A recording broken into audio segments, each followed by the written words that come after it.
रात्रिसूक्तम्।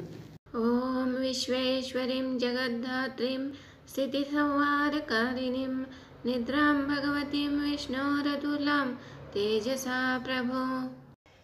ब्रह्मोवाच त्वं स्वाहा त्वं स्वधा त्वं हि वषट्कारा स्वरात्मिका सुधा त्वमक्षरे नित्ये त्रिधा मात्रात्मिका स्थितिः अर्धमात्रा स्थिता नित्या यानुच्चार्या विशेषता त्वमेव सन्ध्या सावित्री त्वं देवी जननी परा त्वयैतद्धार्यते विश्वं त्वयैतत्सृज्यते जगत् त्वयैत्यपालते देवी त्वमत्सन्ते च सर्वदा।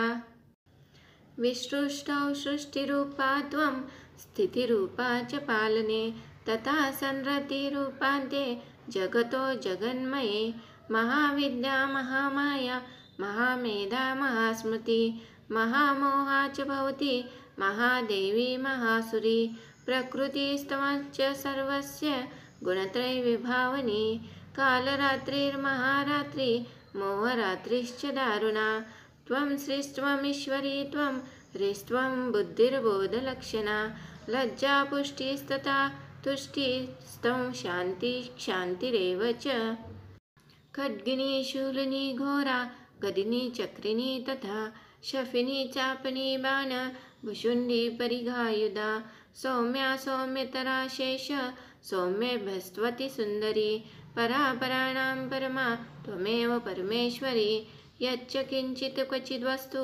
सत्सद्वाखिलात्मके तस्य सर्वस्य या शक्ति सा त्वं स्तूयसे तदा यया त्वया जगत्सृष्टा जगत्पात्यति यो जगत् सोऽपि निद्रावशं नीता कस्मा श्रोतुमिहेश्वरा। विष्णु शरीरग्रहण महिमशान एव च कारितास्ते यतोस्तस्त्वा का स्तोतुं शक्तिमान् भवेत् सा त्वमित्थं प्रभावे स्वैरुदारैर्देवी सन्तुष्टा मोहयेतो दुराधर्षा असुरो मधुकैटभौ प्रबोधं च जगत्स्वामी नेतामच्युतो लघु बोधश्च क्रेतामस्य हन्तुमैतो महासुरौ।